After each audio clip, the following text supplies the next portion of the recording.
बिस्मिल्लाहिर्रहमानिर्रहीम। तफसीरुल मंतिक के सबक 16 हम 13वें सबक के पार्ट 2 में खुश आमदीद। आज के इस सबक में हम हद ताम, हद नाकिस, रस्म ताम, रस्म नाकिस को तफसील के साथ समझेंगे। देखिए, ये हमने पढ़ लिया था, मौरिफ पढ़ लिया था, कौल इशारे पढ़ लिया था, हद पढ़ लिया था और इसी तरह हमने रस्म भी पढ़ चुके हैं। तो सबसे पहली बात जो समझने की है वो ये है कि हद हो या फिर हो रस्म, ये दोनों मुअर्रिफ होते हैं, तारीफ होते हैं, क्योंकि ये वो मालूम तसव्वुरात हैं जिनकी मदद से आप नामालूम तसव्वुर को मालूम करते हैं। तो पहली बात आपने ये समझना है कि हद ये भी मुअर्रिफ है, रस्म ये भी मुअर्रिफ है, या हम ये कहें कि हद ये भी कौल इशारे है, रस्म ये भी कौल इशारे है। ये तो होगी पहली बात। दूसरी बात आपने ये समझना है, जैसा कि हद में मैंने गुज़िश्ता सबक में भी बताया था कि अगर आप तारीफ कर रहे हैं, पहचान अगर आप करवा रहे हैं ज़ातियात के ज़रिए से, या हम ये कहें कि अगर आप उसके अज्जाए तरकीबिया के साथ तारीफ करवा रहे हैं तो फिर ये हद है, और अगर आप अवारिजात के ज़रिए से तारीफ करवा रहे हैं तो फिर ये रस्म है। तो पहली बात समझने की ये है यहाँ पर कि हद के अंदर ज़ातियात से बहस होती है और रस्म के अंदर अवारिजात, यानी जब कोई चीज़ तैयार हो जाती है उसके बाद उसको जो चीज़ें लायक होती हैं उसके ज़रिए से अगर वजाहत की जाती है तो वो रस्म होती है। यहाँ पर आपने एक बात और समझनी है कि जो आप तारीफ करवा रहे हैं, आया वो तमाम तारीफ सिर्फ ज़ातियात के ज़रिए से करवा रहे हैं, या ज़ातियात और अवारिज को मिलाकर करवा रहे हैं, या फिर सिर्फ अवारिजात के ज़रिए से आप तारीफ करवा रहे हैं। तो गोया कि तीन सूरतें बनेंगी। नंबर एक ये है तारीफ मुकम्मल सिर्फ ज़ातियात से होगी, या हम कहें ज़ायद तरकीबिया से होगी। नंबर दो ज़ातियात और अवारिजात, इन दोनों को मिलाकर आप तारीफ करवाएंगे। नंबर तीन सिर्फ अवारिजात, इनसे आप तारीफ करवाएंगे। तो तीन तरह से आप तारीफ करवा सकते हैं, तीन तरह से आप पहचान करवा सकते हैं। अब आपने यहां पर यह समझना है कि जो हद ताम है इसमें इसको कहा जाता है कि पहली बात तो यह है कि सिर्फ ज़ातियात से तारीफ करवाई जाए, यह होगा हद के अंदर। और जो ज़ातियात से आप तारीफ करवा रहे हैं, अगर तो आप उसके मुकम्मल ज़ातियात को बयान कर रहे हैं तो फिर ये हद ताम है, और अगर आप उसके बाज़ ज़ातियात को बयान कर रहे हैं, बाज़ ज़ातियात को बयान नहीं कर रहे हैं, तो फिर ये हद नाकिस है। यानी हद ताम में उसके तमाम ज़ातियात आ जाएंगी, या हम कहेंगे उसके तमाम अज्जाए तरकीबियाँ आ जाएंगे। और जो हद नाकिस है इसमें बाज़ ज़ातियात आएंगे, बाज नहीं आएंगे, तो ये हो जाएगी हद नाकिस। अब आगे है रस्म। रस्म में देखें, अगर तो ज़ातियात और अवारिजात इन दोनों को मिलाकर अगर आप किसी चीज की तारीफ करवा रहे हैं, किसी चीज की आप पहचान करवा रहे हैं, तो ये रस्म है।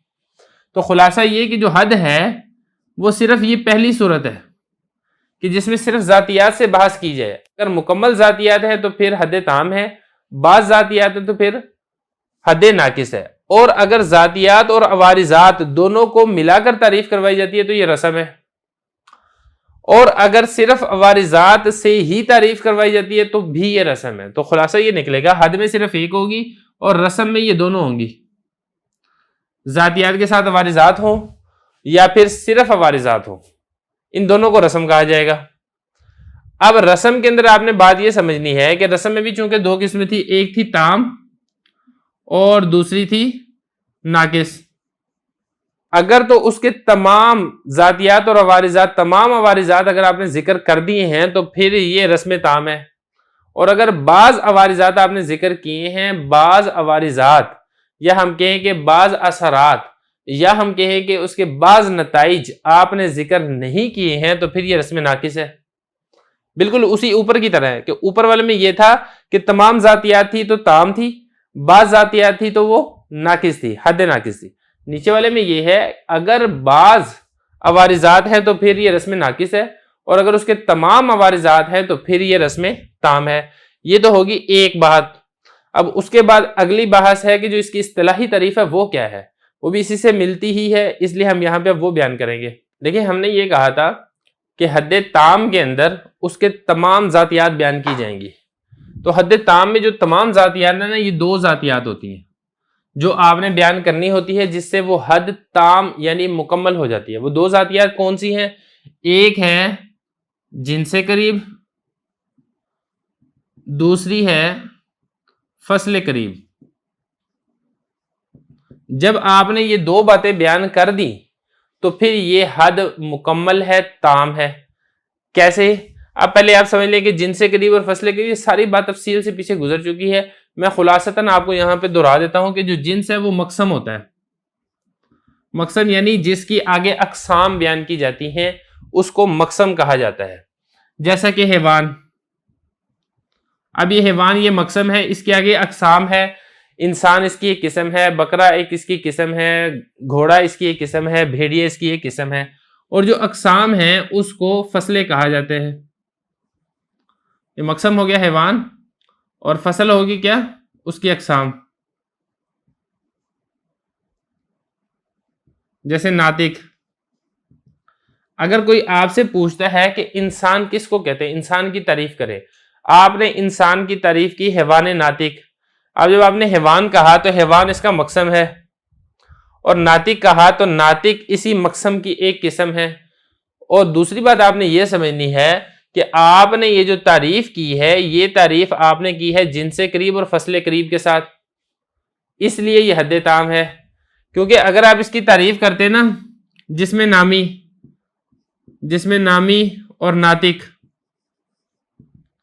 अब यहां पे देखिए जो नातिक है, नातिक तो इंसान का फसले करीब है, लेकिन जिसमें नामी इंसान की जिनसे करीब नहीं है बल्कि जिनसे बाहर है। क्योंकि जिसमें नामी की फिर आगे दो किस्में होती हैं, एक हसास और गैर हसास। हसास को हैवान कहा जाता है। तो इसलिए फिर इस सूरत में अगर आप तारीफ करते तो फिर जिनसे करीब ना होता बल्कि जिनसे बाईद हो जाता। और आपने हद ताम के अंदर जो तारीफ करवानी है वो आपने तारीफ करवानी है जिनसे करीब के साथ और फसले करीब के साथ। ये दो इसके जातियात है, जाती नंबर 1, जाती नंबर 2। अगर इन दोनों में से कोई एक भी नहीं पाया जाएगा तो फिर इस सूरत में ये हद ताम नहीं होगी। यहां तक होगी बात हद ताम की। उसके बाद आगे बात रह गई है हद नाकिस की, रस्म ताम की, रस्म नाकिस की। वो हम इंशाल्लाह अगले पार्ट के अंदर करते हैं।